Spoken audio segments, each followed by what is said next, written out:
When Constance Lloyd first met budding writer Oscar Wilde, their mutual flirtation was immediate. In 1884, the pair married, and while they had a mostly happy marriage, both were fiercely independent and enjoyed socializing with their literary friends in Paris. Often overlooked due to her husband's success, Constance was a popular children's author who revolutionized women's dress and fiercely advocated for women's rights. But all that changed in the spring of 1895, when Oscar Wilde was convicted of gross indecency, a term used to describe homosexual activity, and sentenced to 2 years in prison. Suddenly, Constance was forced into exile. She even changed the last names of her children in hopes of escaping the scandal imposed upon her family, before dying in 1898 at the age of 39. Author Franny Moyle chronicles the tragic downfall of Constance Wilde in her biography. Excerpting numerous unpublished letters, many between Constance and her brother Odo, Moyle introduces readers to this exceptional woman whose charmed life ended far too soon. The Echoes of Society column of the North Wales Chronicle carried a satirical sketch in its July 1884 issue that went like this. Mrs. Oscar Wilde - Yes dear, dinner is ready. Which do you prefer, sunflower dried, or some toasted lily of the valley? Oscar - Ahem. Is that all you have? Oh no. There is a big dish of violets in the refrigerator. My love, haven't you got anything to eat? Eat. Eat. Why, what do you mean? I should like some beef and potatoes and bread and a bottle of ale, and some - but the bride of the aesthete had fainted. When Constance married Oscar in May 1884, she became a celebrity. She also became an integral partner for her husband in what Oscar considered the next phase of his career. If as a bachelor he had lived life as the embodiment of aesthetic principles, in marriage he saw the opportunity of realizing a poetical conception, to set an example of the pervading influence of art in matrimony. Since his return from America, Oscar had abandoned his silk breeches and long hair in favor of elegant suits and a short, curled coiffure. In doing so he had cast off any sense of boyishness that might formerly have been associated with his public persona.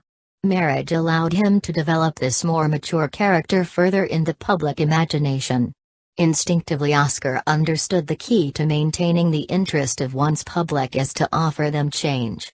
Constance could at once provide this, as well as amplifying and extending his profile. But this is not to suggest that Oscar's and Constance's marriage was some form of publicity stunt, or merely something intended to benefit Oscar solely.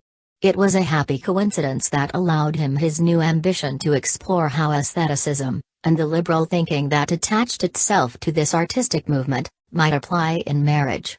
Far more importantly, his feelings for Constance were rooted in what was, according to the couple's friends, a very genuine love affair.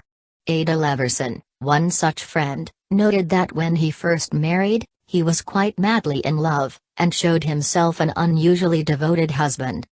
On honeymoon in Paris they took reasonably priced rooms, no doubt with John Horatio and Aunt Emily's words about the need for economy and careful housekeeping still ringing in their ears. Their apartment in the Hotel Wagram, Rue de Rivoli, was 3 rooms, 20 francs a day. Not dear for a Paris hotel, Constance explained to Odo. We are acquiring quite a lovely view over the gardens of the Tuileries. From here the couple would launch themselves out into Paris society on a daily basis and indulge themselves in art.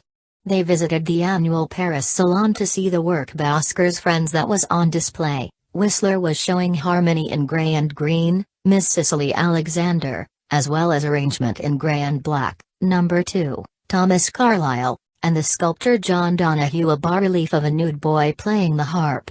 They went to the opera and to see Sarah Bernhardt in Macbeth, a production in which Constance witnessed the most splendid acting I ever saw. Only Donalbain was bad. The witches were charmingly grotesque.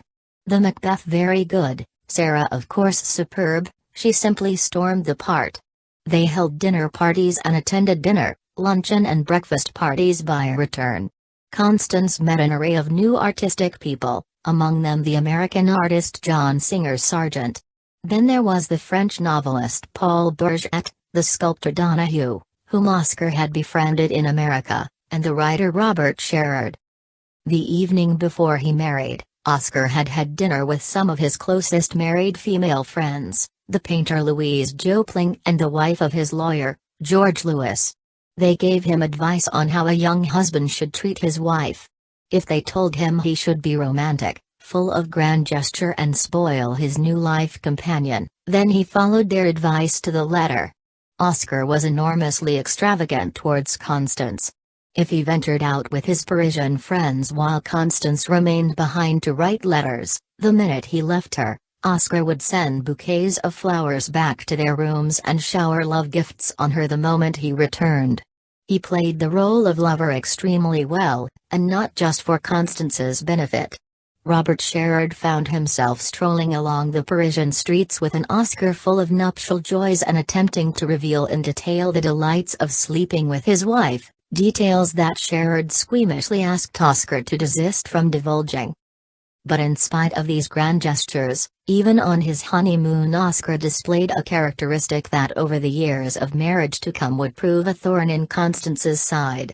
It is obvious that Oscar enjoyed being apart from his wife as much as he loved being with her.